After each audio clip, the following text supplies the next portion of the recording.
Hi everybody, it's Mike from Vox Political, and I've got something to say as usual. This is from a while ago actually. It's stems from a conversation I was having with my brother on the telephone about conditioned helplessness in relation to politics in this country, or in any country really. The idea that you are conditioned by the political elite to basically accept whatever they will give you. And I said that I'd written an article about it a little while ago, and he said, what was it all about? Well, I've looked it up now, and I'm going to tell you. It was following on from people who were determined to make me believe that any stand against government injustice is doomed to failure, and I shouldn't try to support it. And I said, what a bunch of craven cowards. If these people had their way, everyone in the UK would be a slave.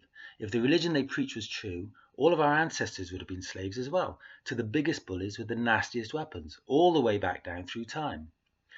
None of the great changes, emancipations, freedoms that were ever gained in history would have taken place. So I said, well, I'm here to tell you that we are not slaves. Those changes did take place, and they happened because people like you and I made them happen. The writer J. Michael Straczynski, creator of the cult SF TV show Babylon 5, put it very well a few years ago, so I'll hand the rest of this video over to him. He said, let me tell you about a little psychological trick called conditioned helplessness. When our world and our choices are restricted over a sufficiently long period of time, we come to believe that we cannot snap our bonds, cannot choose anything other than what we have, even though those bonds are often as sheer as gossamer. And it's when we are in that state of conditioned helplessness that we are truly at our most dangerous to ourselves, as we fall into despair or poor decisions, and to others when the weight of the perceived chain becomes too much, and like enraged elephants we go mad and make those around us pay the price for our confinement. It is in the vested interests of any society, any form of government, any hierarchical system, to make you believe that you have no power, that you have no choices, that you cannot fight City Hall or Parliament or the party or the committee. We are told to play nice, to behave, to get along, that the human being singular can't really change anything, can't affect anything. Leave it to the rest, to the authorities, to those qualified to deal with the problem. They want you to go to sleep, to believe that there is nothing you can do. They are, of course, quite wrong. And when they tell you you cannot do anything, that you do not have a choice, they are lying to you. Nothing more, nothing less.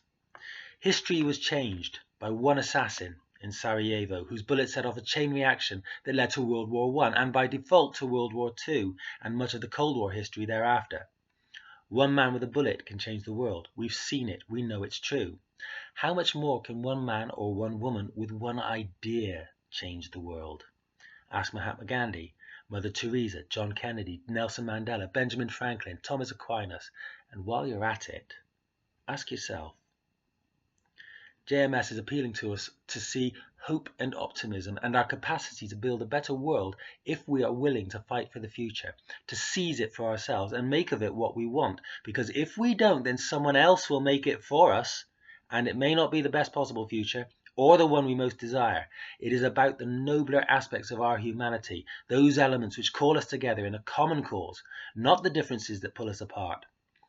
In the final analysis, whatever we may have been taught to the contrary, we are more alike than we are different. There is something we can do, and we should praise those who do it. And that's all I've got to say for now. Thank you for your time and interest. If you approve of what I've had to say, please like, comment, and subscribe. And you'll see me in the next one.